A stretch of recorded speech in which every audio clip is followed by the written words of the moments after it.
My name is Dorothy, and I want to tell you about the day my own son handed me $12,000 and told me it was enough to live cheap for the rest of my life. But more importantly, I want to tell you about why I smiled when he said it, and what happened when he discovered that stealing from your mother isn't as easy as he thought it would be. To understand that moment, you need to understand how I ended up in a position where my own child felt comfortable robbing me blind. It started with grief, the way these stories always do. My husband Frank passed away 13 months ago after a brief but devastating battle with pancreatic cancer. We'd been married for 38 years, and his death left me not just heartbroken but completely overwhelmed by the practical realities of managing our financial affairs alone. Frank had always handled our investments, our tax planning, our real estate decisions. I'd been involved in the discussions and understood our overall financial picture, but the day-to-day management had been his domain. When he died, I found myself drowning in paperwork, legal requirements, and financial decisions I felt unprepared to make. That's when my son Robert stepped in with what seemed like a lifeline. "Mom," he said during one of our conversations about settling Frank's estate, "you don't need to handle all this stress by yourself. I've got experience with real estate and investments from my work. Let me help you get organized and make sure everything is handled properly." Robert worked in commercial real estate, and he'd always been good with numbers and legal documents. At the time, his offer felt like a blessing. I was 61 years old, recently widowed, and struggling to navigate complex financial systems while dealing with grief and loneliness. I said yes to his help without hesitation. The first few months of Robert's involvement seemed genuinely helpful. He organized Frank's paperwork, helped me understand our various accounts and investments, and walked me through the process of settling the estate. He was patient with my questions and thorough in his explanations, but gradually I began to notice that his help was becoming more like control. It started with small things. Robert suggested that I consolidate all our financial accounts at a single bank to make management easier. He recommended specific financial advisors and insisted on being present for all meetings with lawyers and accountants. He began receiving copies of my financial statements and having direct conversations with my investment managers. "Mom," he'd say when I expressed any uncertainty about these changes, "this is exactly the kind of thing Dad would have wanted me to help you with. You don't want to make costly mistakes because you're trying to handle everything alone." Frank would have wanted Robert to help me. It was a powerful argument, one that played directly into my grief and my fear of making wrong decisions in Frank's absence. Within 6 months of Frank's death, Robert had inserted himself into every aspect of my financial life. He had power of attorney documents prepared, ostensibly to make it easier for him to help me with banking and investment decisions. He had his name added to several of my accounts as a co-owner, supposedly for emergency access purposes. Most significantly, he convinced me to add his name to the deed of our family home. The house was Frank's and my most valuable asset, worth approximately $720,000 in today's market.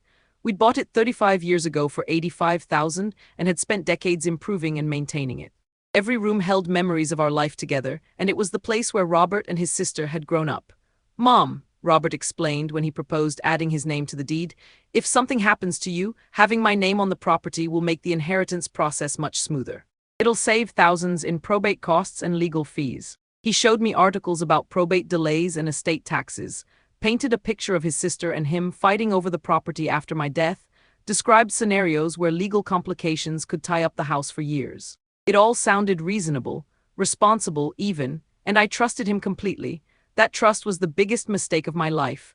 The first sign that Robert's intentions weren't as pure as I'd believed came about 8 months after Frank's death, during what should have been a routine conversation about household expenses. I'd been struggling financially since Frank's death, not because we hadn't left sufficient resources, but because Robert's management of my affairs had somehow resulted in less available cash for my daily expenses than I'd had before his involvement.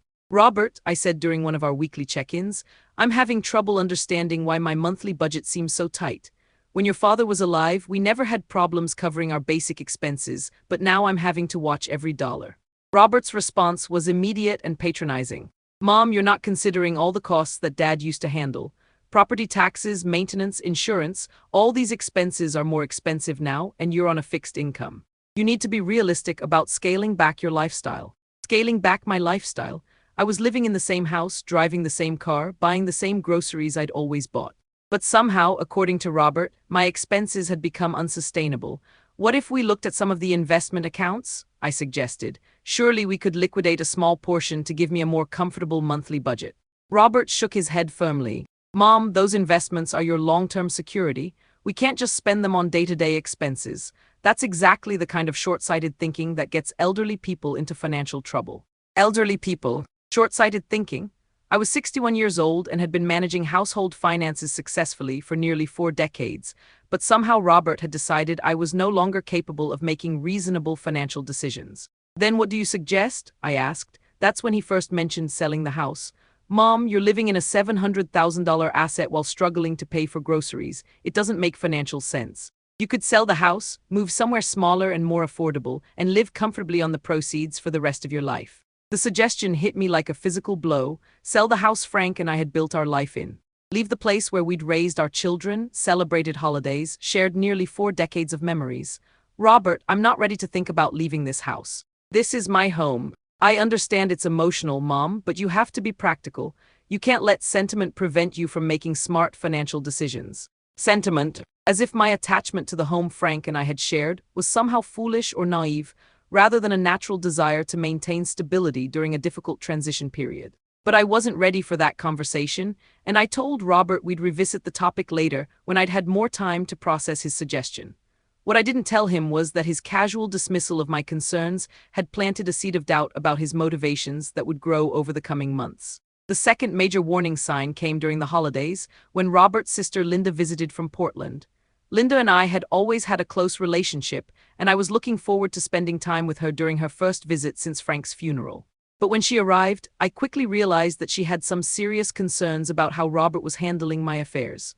"Mom," she said during a quiet moment when Robert was out running errands, "I've been looking at some of the financial documents Robert sent me, and I'm confused about a few things."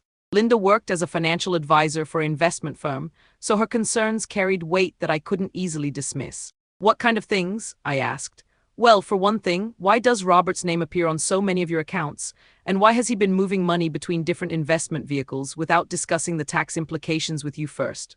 Moving money between investments. Robert had never mentioned any such activity to me. "I'm not sure what you mean," I said. "Robert handles most of the day-to-day management, but he always discusses major decisions with me."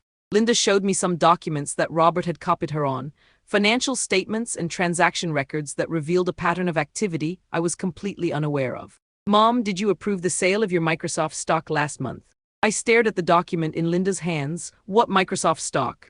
"The shares Dad bought in the 90s that you've been holding for decades. According to this, they were sold 3 weeks ago." Frank had bought a small position in Microsoft stock in 1996, back when the company was still growing rapidly. Over the years, those shares had split multiple times and grown into a substantial holding worth nearly $40,000. "Why would Robert sell those without discussing it with me?" I asked. Linda's expression was grim. "That's what I'm trying to understand. The sale proceeds were deposited into one of the accounts that has Robert's name on it, but I can't find any record of the money being transferred back to your primary checking account. The money had disappeared into an account that Robert controlled, and I'd never been informed about the transaction." "Linda," I said, my voice shaking slightly, "are you suggesting that Robert is stealing from me?" "I'm suggesting that there are some financial activities happening in your name that you're not aware of, and that's a serious problem regardless of Robert's intentions." That conversation changed everything. Over the next few days, while Linda was still visiting, we quietly reviewed every financial document and account statement we could access. What we found was a systematic pattern of financial manipulation that had been going on for months. Robert had been selling investments without my knowledge and moving the proceeds into accounts that I couldn't access independently. He'd been redirecting dividend payments and interest income away from my checking account and into investment vehicles that required his approval for any withdrawals. Most significantly, he'd been using his power of attorney and co-ownership status to make financial decisions that benefited him directly rather than protecting my interests. "Mom," Linda said after we'd spent hours going through paperwork, "I think you need to talk to a lawyer immediately. Some of what Robert is doing might be legal because of the documents you signed, but it's definitely not ethical." "What can I do?" "He has legal authority to manage these accounts." "You can revoke that authority," Linda said firmly. "You can remove his name from your accounts, cancel the power of attorney, and take back control of your own finances." "But what if he's right about my not being capable of managing everything myself?" Linda looked at me with the kind of direct honesty that only a daughter can provide. "Mom, you managed household finances for nearly 40 years while Dad was alive. You raised 2 children, ran a household, and helped build a successful life together. The idea that you suddenly became incompetent the moment Dad died is ridiculous." She was right, of course. My grief and my fear of making mistakes had made me vulnerable to Robert's manipulation, but I wasn't actually incapable of managing my own affairs. What should I do first? I asked. First, we're going to photocopy every document in this house that relates to your financial situation. Then we're going to make an appointment with a lawyer who specializes in elder financial abuse. And then we're going to take back control of your money. The next morning, while Robert was at work, Linda and I systematically documented everything we'd discovered. We photocopied bank statements, investment records, tax documents, and legal papers. We created a timeline of Robert's financial activities and a list of all the assets and accounts he'd gained access to. Most importantly, we made an appointment with Janet Morrison, a lawyer who specialized in protecting elderly clients from financial exploitation. The meeting with Janet was both enlightening and terrifying. "Dorothy," she said after reviewing our documentation, "what your son has done is legally complex but ethically straightforward. He's used his power of attorney and co-ownership status to systematically transfer control of your assets to himself, while leaving you financially dependent on his management decisions. Is that illegal? Some of it might be, depending on the specific circumstances and whether he can demonstrate that his actions were in your best interest. But even the legal aspects represent a serious breach of fiduciary duty." Janet explained that the power of attorney documents I'd signed gave Robert broad authority to manage my finances, but they also created legal obligations for him to act in my best interest rather than his own.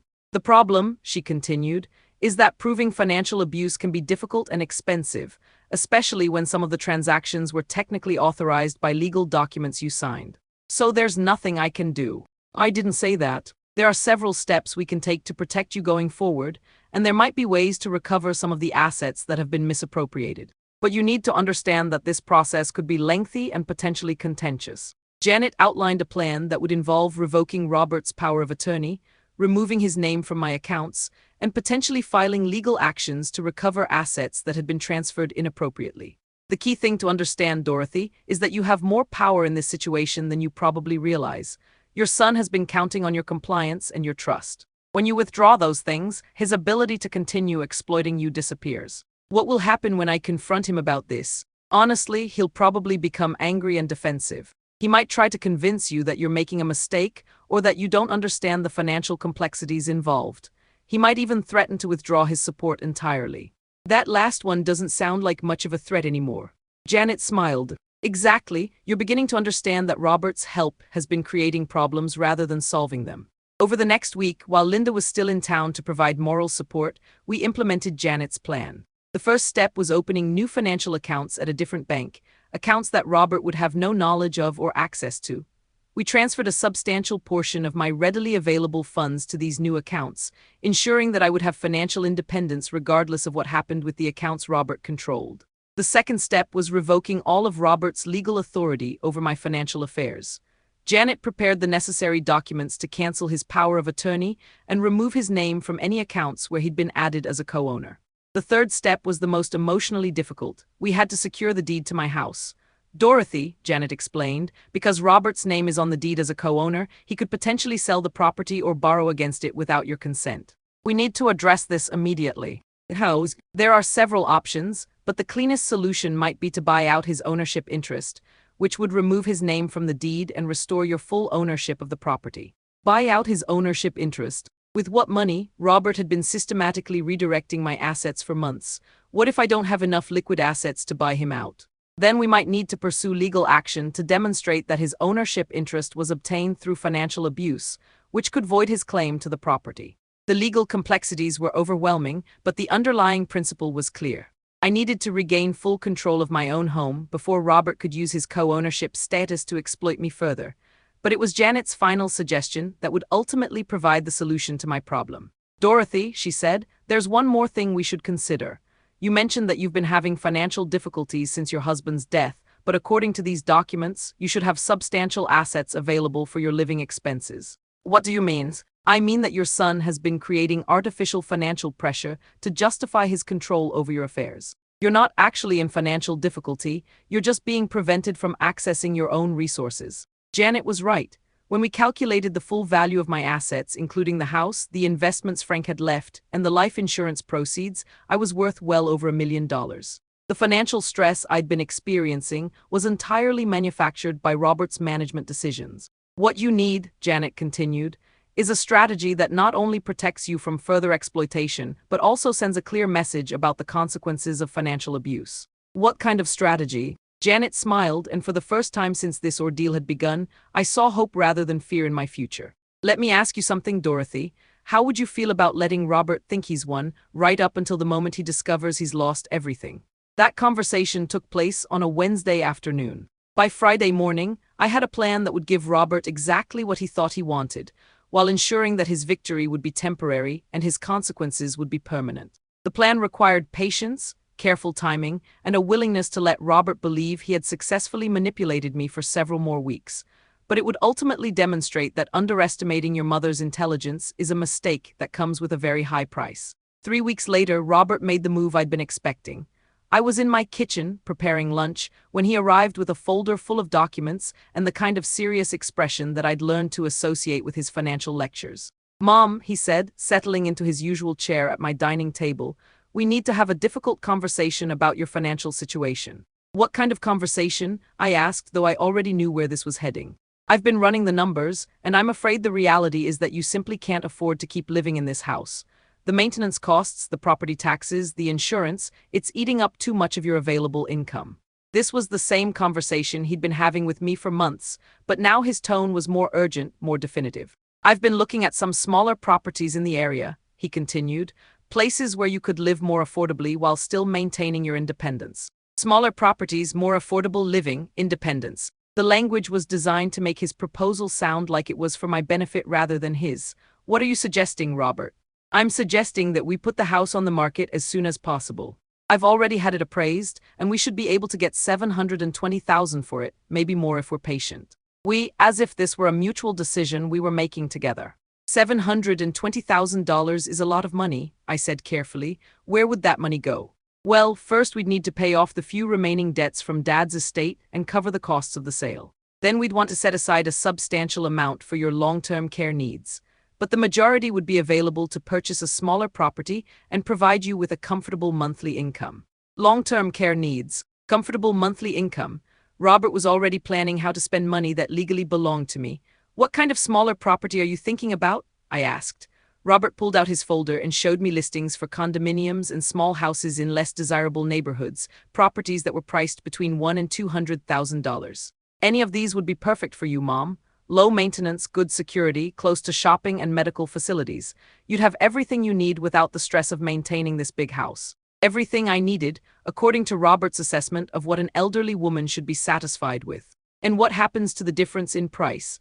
If I buy a house for $150,000 but we sell this one for $720,000, the difference gets invested conservatively to provide you with steady monthly income. You'd never have to worry about money again. Never have to worry about money again, as long as I was willing to live on whatever monthly allowance Robert decided was appropriate for me. "Have you found specific properties you think I should look at?" I asked. Robert's eyes lit up with the enthusiasm of someone who believed his manipulation was working perfectly. "Actually, yes. There's a condo complex about 20 minutes from here that would be ideal. The units are around 1,200 square feet, so you'd have plenty of space for your furniture and belongings. And the monthly fees include maintenance, so you wouldn't have any unexpected expenses." He showed me pictures of a perfectly adequate but utterly soulless condominium complex, the kind of place where people went to live when they'd given up on having homes that reflected their personalities or histories. "It looks nice," I said neutrally.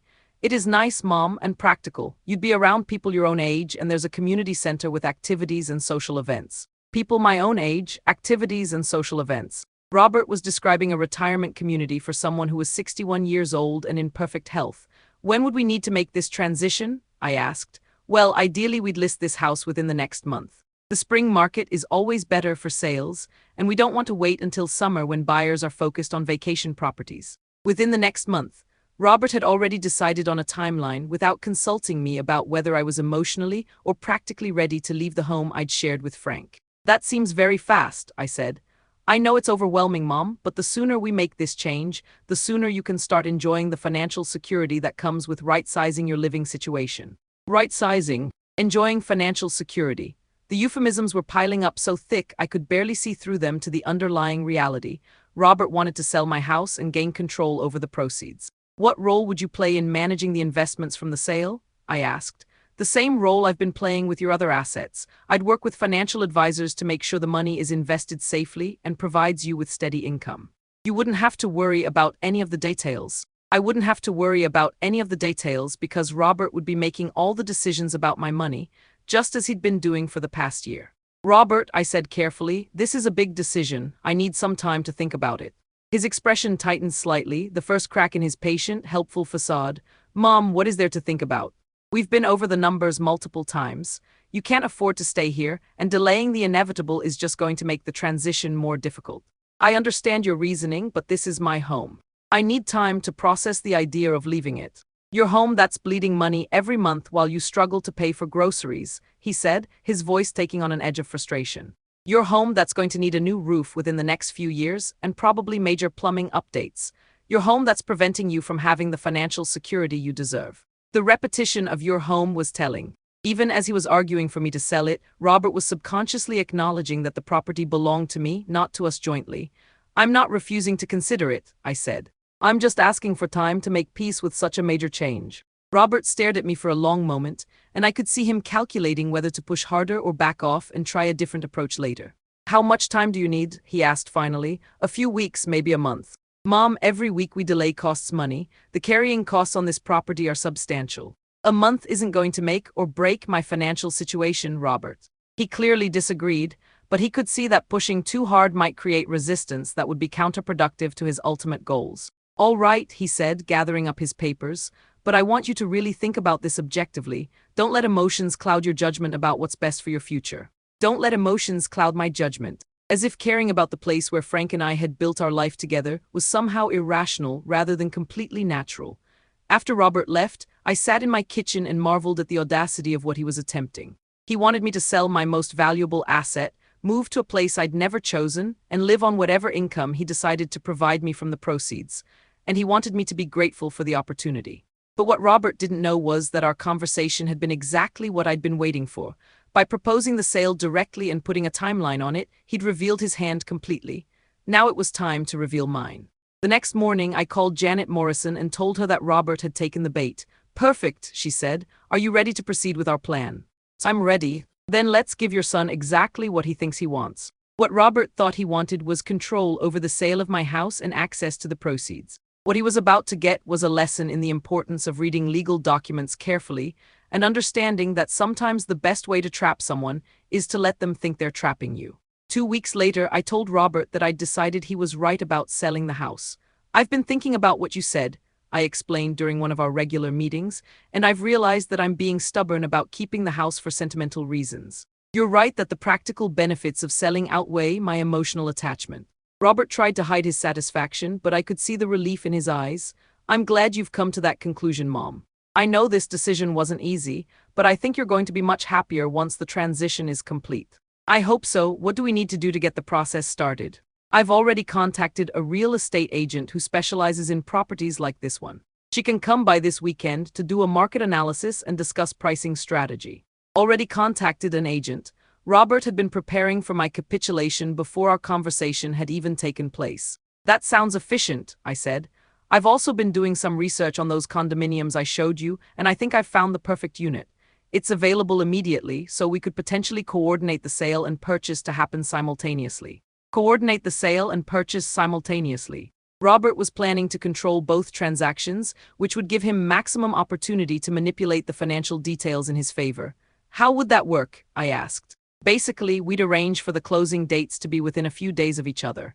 You'd sell this house, use part of the proceeds to buy the condo, and then we'd invest the remainder according to the plan we discussed. The plan Robert had developed without my input and presented as if I'd been involved in creating it. What about the timing? How long does this process usually take? If everything goes smoothly, we could probably have you moved and settled in your new place within 60 to 90 days. 60 to 90 days. In less than 3 months, Robert expected to have successfully engineered the sale of my home, my relocation to a property he'd chosen, and his control over the investment of the substantial proceeds. That seems very fast, I said. The spring market is ideal for selling, Mom. If we wait too long, we'll miss the best opportunity and might have to accept a lower price. Robert was creating artificial urgency to prevent me from reconsidering or seeking outside advice about the sale. All right, I said, let's meet with the real estate agent and see what she thinks the house is worth. The real estate agent, Patricia Daniels, arrived that Saturday morning with a folder full of market data and a confident assessment of my property's value. Based on recent comparable sales in your neighborhood, she explained, I think we can list your home at $730,000 and expect to receive offers in the $710,000 to $720,000 range. $720,000. Exactly the figure Robert had been using in our discussions. That sounds reasonable, Robert said before I could respond. What kind of timeline are we looking at for finding a buyer? In this market, with a property this desirable, I'd expect to have offers within the first 2 weeks. Possibly sooner if we price it competitively. Patricia went on to explain her marketing strategy, the steps involved in preparing the house for sale, and the typical process for reviewing and accepting offers. Throughout the conversation, Robert asked most of the questions and made most of the decisions, treating me like a silent partner whose primary role was to sign whatever documents were put in front of me. Mrs. Thompson, Patricia said near the end of our meeting, do you have any specific concerns or requirements about the sale process? It was the first time anyone had addressed me directly in over an hour. Just one, I said. I want to make sure that I understand all the financial details before we finalize anything. This is obviously a major decision, and I want to be confident that I'm making the right choice. Of course, Patricia replied. I'll make sure you receive copies of all documents and that everything is explained clearly before you sign anything. Robert looked slightly annoyed by my request, but he couldn't object without seeming unreasonable. Mom, you know I'll review everything with you before any signatures are required, he said. You don't need to worry about the details. You don't need to worry about the details. Robert's favorite refrain whenever he wanted to prevent me from understanding something that might reveal his manipulation. I'm sure you will, I said pleasantly, but I'd like to understand the process myself as well. After Patricia left, Robert and I discussed the timeline for preparing the house for the market. He had opinions about everything from which rooms needed fresh paint to what furniture should be removed to make the spaces appear larger.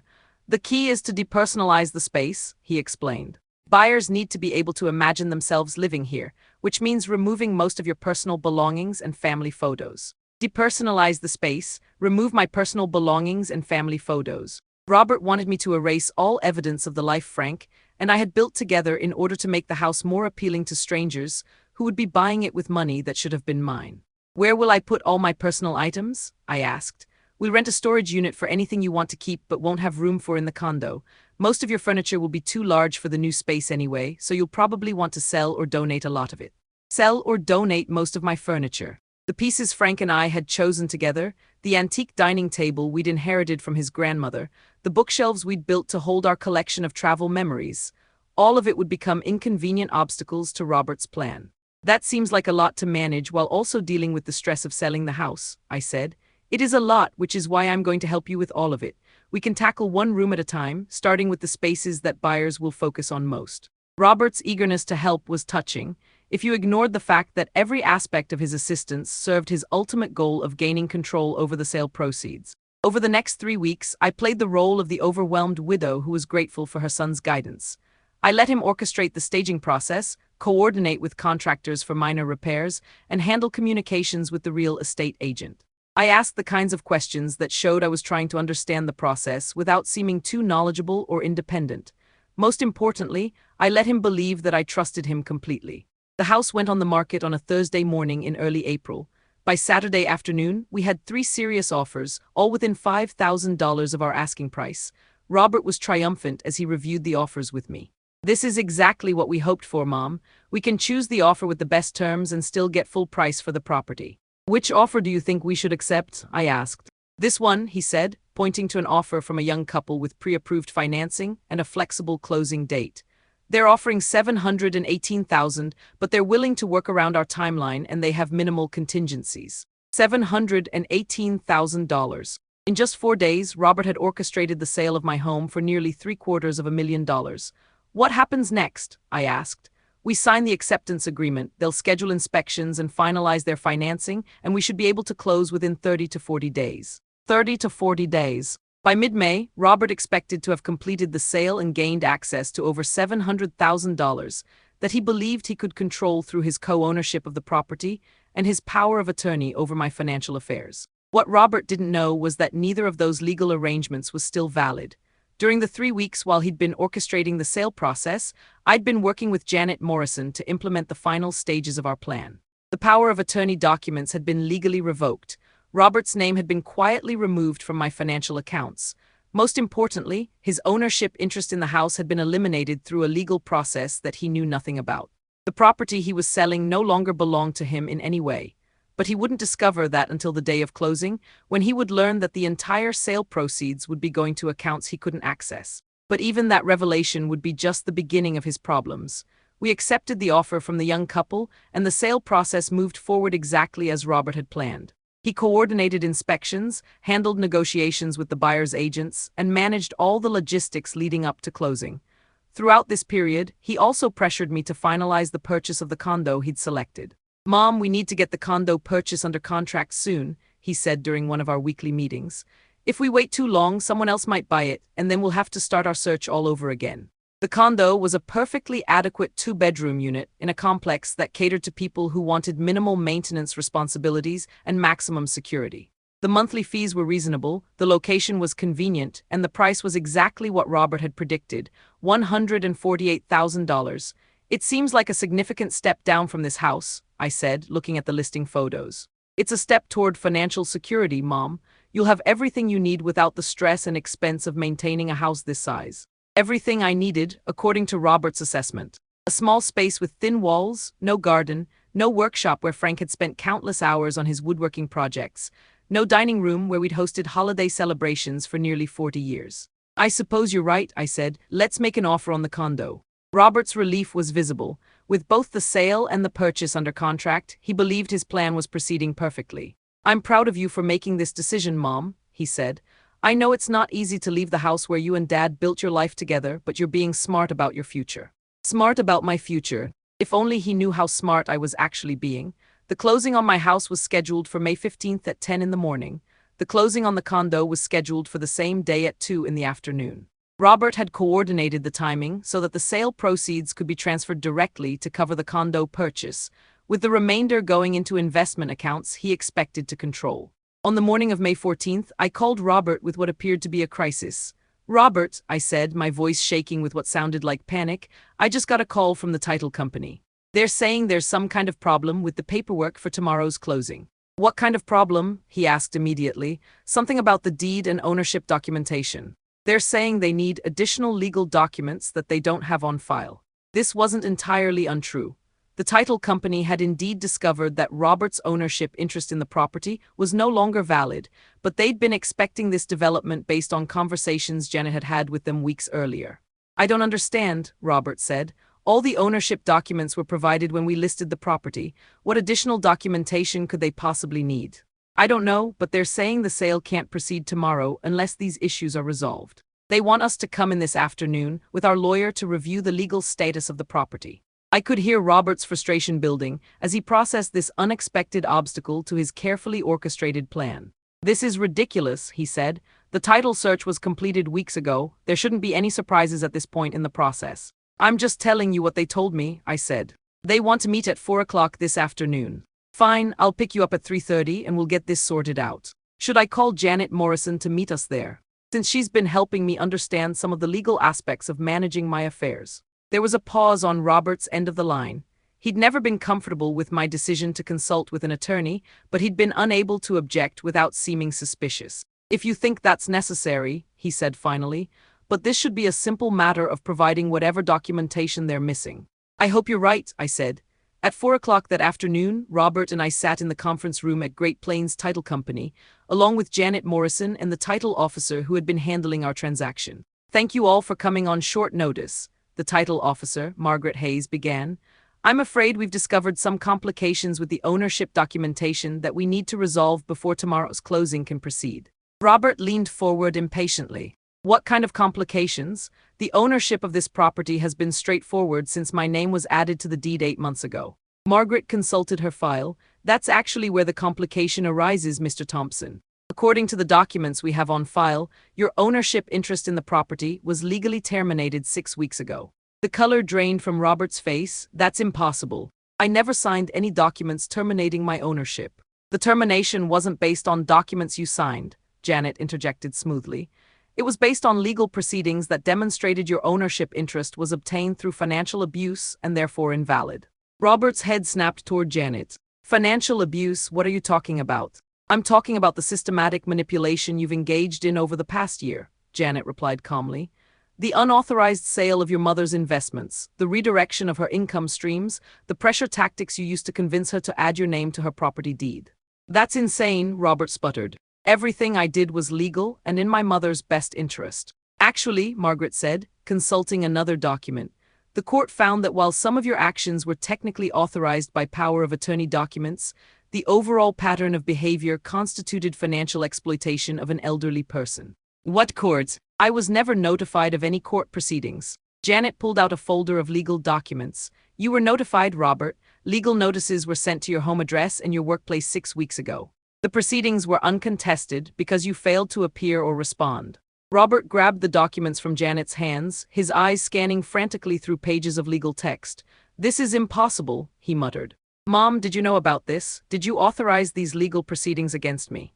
I looked at my son, this man who had spent a year manipulating and exploiting me while pretending to help, and I felt a strange mixture of sadness and satisfaction. Yes, Robert, I said quietly, I authorized them. Why? The question came out as almost a wail. Why would you do this to me? Because you were stealing from me, I said simply. Because you were using my grief and my trust to gain control over my assets so you could benefit financially from my husband's death. I was helping you. Everything I did was to protect your financial security. Everything you did was to transfer my financial security to yourself, I corrected. You sold my investments without my knowledge. You redirected my income to accounts I couldn't access. You pressured me into adding your name to my property deed so you could control the sale of my home. That's not. I mean, yes, I made some financial decisions, but they were all in your best interest. Robert, Janet said, her voice cutting through his protests, we have documentation of every inappropriate transaction you made. Bank records, investment account statements, recorded phone calls with financial institutions where you misrepresented your mother's wishes. Recorded phone calls. Robert's face went from red to pale as he realized the extent of the evidence that had been gathered against him. What does this mean for the closing tomorrow? He asked weakly. Margaret consulted her notes. It means that Mrs. Thompson is the sole owner of the property being sold, and all proceeds from the sale will go directly to accounts that she controls independently. All proceeds, Robert's voice was barely a whisper. All proceeds, I confirmed. $718,000 that will be deposited into accounts you have no access to or knowledge of. Robert stared at me as if he were seeing me for the first time. But what about the condo purchase? What about the investment plan? What about my role in managing your finances? What about it? I asked. Mom, you can't manage that much money by yourself. You don't have the experience or the knowledge to make appropriate investment decisions. Even now, even after being caught red-handed in financial manipulation, Robert was still trying to convince me that I needed his management of my affairs. Robert, I said, standing up from my chair, I managed household finances for 38 years while your father was alive. I helped build the financial security that you've been trying to steal from me. The idea that I suddenly became incompetent the moment your father died is insulting and wrong. But the complexity of estate planning, investment management, tax implications will be handled by qualified professionals who work for me, not for you, I interrupted. Janet has helped me establish relationships with financial advisors and tax accountants who will provide guidance without trying to gain control over my assets. Robert looked around the room desperately, as if searching for someone who might support his position. This is crazy, he said finally. You're making a huge mistake, Mom. Without proper financial management, you're going to lose everything. I nearly did lose everything, I replied. Tell you. The closing the next morning proceeded exactly as planned, with one significant difference from Robert's expectations. Instead of coordinating the transfer of funds to purchase the condo and invest the remainder according to his plan, the entire $718,000 was deposited into accounts that I controlled independently. Robert attended the closing, ostensibly to support me through the process, but actually to witness the final collapse of his year-long manipulation scheme. When the title officer handed me the check for the full sale proceeds, Robert made one last attempt to maintain his role in my financial decisions. Mom, he said as we walked out of the title company, we should go straight to the bank and get this money properly invested. Leaving this much cash in a checking account is financially irresponsible. I stopped walking and turned to face him. Robert, I said, our business relationship is over. I won't be needing your financial advice or management services anymore. What are you talking about? I'm your son. Of course, I'm going to help you manage your money. You're my son, but you're not my financial advisor, my investment manager, or my decision maker. Those roles are filled by people who work for me rather than trying to exploit me. Robert's face cycled through several emotions: confusion, anger, denial, and finally a kind of desperate pleading. Mom, please don't do this. I know you're upset about some of the decisions I made, but everything I did was trying to protect you. Don't throw away our relationship over a misunderstanding about finances. A misunderstanding about finances. Even now, Robert was trying to reframe his systematic theft as a simple miscommunication. This isn't about finances, Robert, I said sadly. This is about trust, respect, and basic human decency. You violated all three. I never violated anything. I had legal authority to manage your accounts. You had legal authority that you obtained through manipulation and that you used to benefit yourself rather than me. That's not management, it's theft. Robert was quiet for a long moment, and I could see him processing the reality that his plan had not just failed, but had been systematically dismantled by the very person he'd believed he was exploiting. What am I supposed to do now? He asked finally. It was a telling question, not how can we repair our relationship, or how can I make amends for what I've done, but what am I supposed to do now? As if my primary responsibility was solving his problems rather than protecting myself from his exploitation. I suppose you're supposed to learn to live within your own means instead of trying to live off mine, I said. Live within my own means? Mom, do you have any idea how much it costs to raise a family these days? Jessica and I have been counting on the income from managing your investments to help with the kids' college expenses and our retirement planning. And there it was, the truth underneath all of Robert's helpful concern and financial expertise. He and his wife had been planning to use my assets to fund their family's future, and they'd been counting on my compliance and gratitude to make that plan work. Robert, I said, your family's college expenses and retirement planning are your responsibility, not mine. The fact that you've been making financial plans based on money that doesn't belong to you is exactly why our business relationship had to end. Money that doesn't belong to me, I'm your son.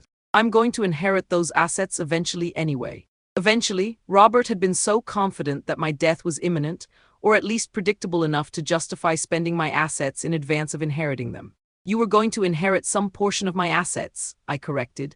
But given what I've learned about your character and your priorities over the past year, those inheritance plans are going to require some reconsideration. Robert's face went white as he understood the full implications of what I was saying. You're going to change your will, you're going to cut me out of your estate. I'm going to make sure that my estate goes to people who have earned it through love and respect, rather than manipulation and theft. We were standing in the parking lot of the title company, and Robert looked around as if he expected someone to intervene and explain to me why I was being unreasonable. Mom, he said, his voice taking on a pleading tone, please don't make permanent decisions based on temporary anger. I know you're upset, but we can work through this. This isn't temporary anger, Robert. This is permanent clarity about who you really are and what our relationship has actually been for the past year. What it's been me trying to take care of you after Dad died. It's been you trying to take advantage of me after Dad died, I corrected. There's a significant difference. Robert stared at me for a long moment, and I could see him cycling through various strategies for regaining control of the situation. Anger, pleading, guilt, and finally, what appeared to be genuine bewilderment. I don't understand, he said finally. I don't understand how helping you manage your finances turned into this accusation of theft and manipulation.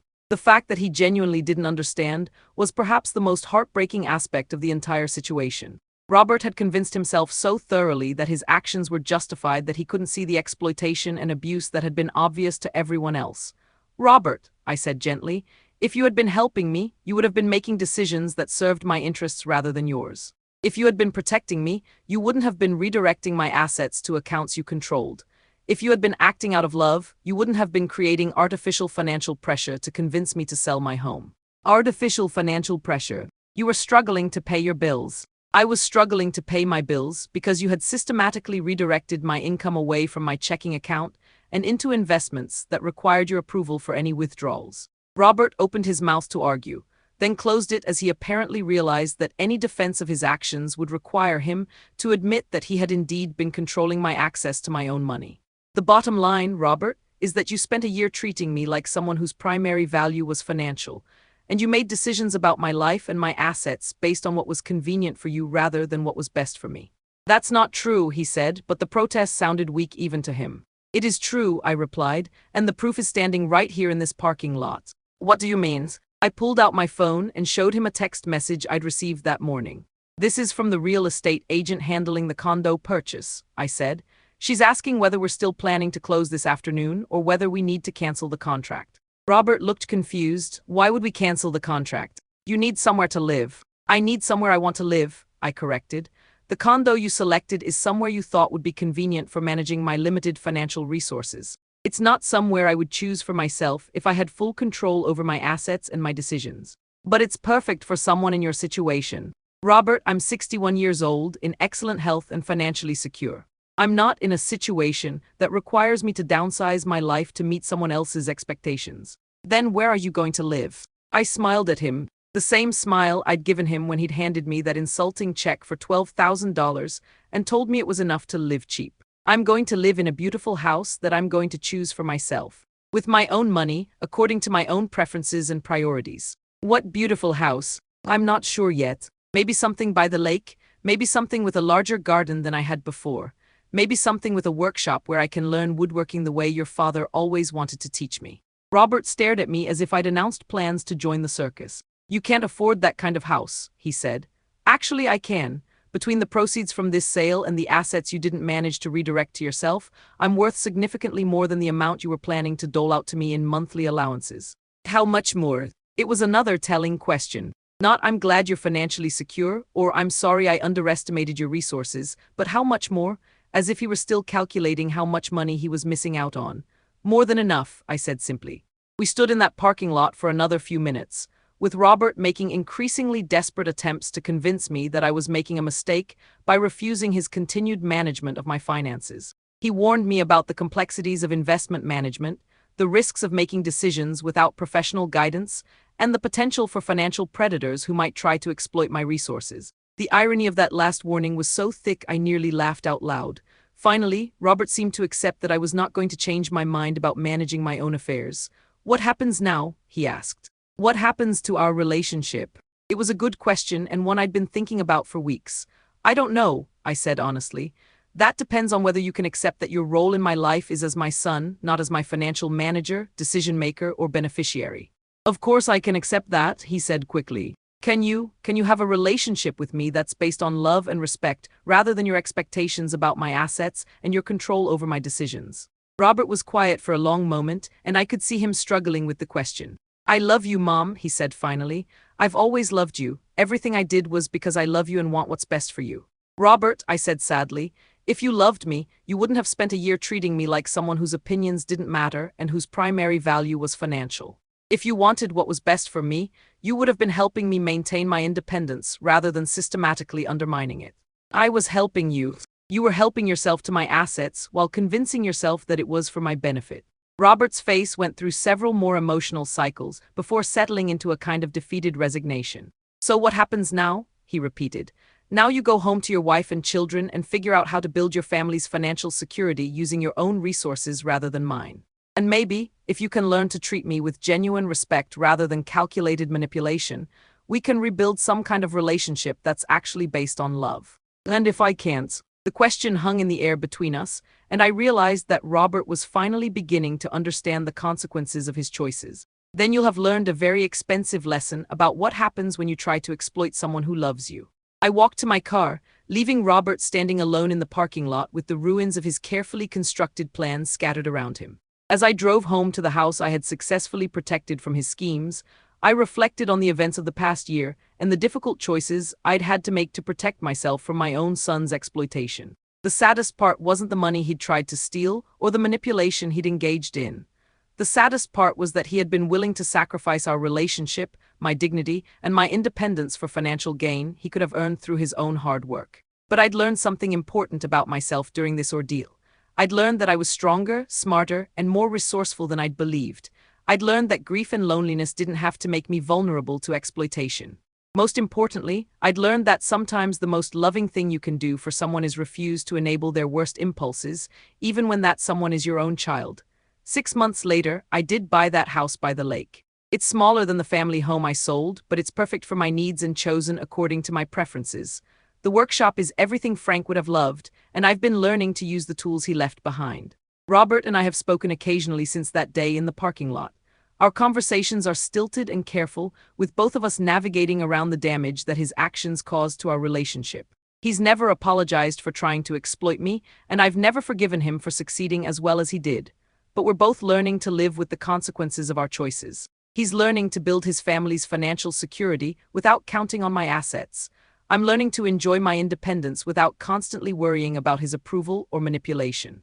The $12,000 he offered me that day, the insulting amount he thought was sufficient for me to live cheap for the rest of my life, is sitting in a special account that I call my dignity fund. Every time I look at the balance, I remember that I am worth so much more than anyone who would exploit me could ever understand. And every time I remember that moment when he handed me that check with such arrogant confidence, I smile. Because he taught me something valuable about the difference between being loved and being used, and about the importance of protecting yourself even from people who claim to care about you. Sometimes the most important lessons come from the most painful teachers. Sometimes the greatest gift you can give yourself is the courage to stop accepting treatment that diminishes your worth. And sometimes, the wisest thing you can do is smile when someone underestimates you, because it means they'll never see your real power until it's too late for them to defend against it. My name is Dorothy, and I smiled when my son offered me $12,000 because I knew something he didn't know. I knew that the real value of our relationship had nothing to do with money and everything to do with respect. I knew that his greed had blinded him to my strength, and I knew that the lesson he was about to learn would be worth far more than the assets he'd tried to steal. If Dorothy's story resonated with you, you're in the right place. Here at Wisdom Strikes Back, we share stories of seniors who refuse to be underestimated and prove that experience is power. Hit that subscribe button and ring the notification bell if you believe that wisdom and dignity deserve respect. Share this video with someone who needs to remember their own strength. Tell us in the comments, have you ever been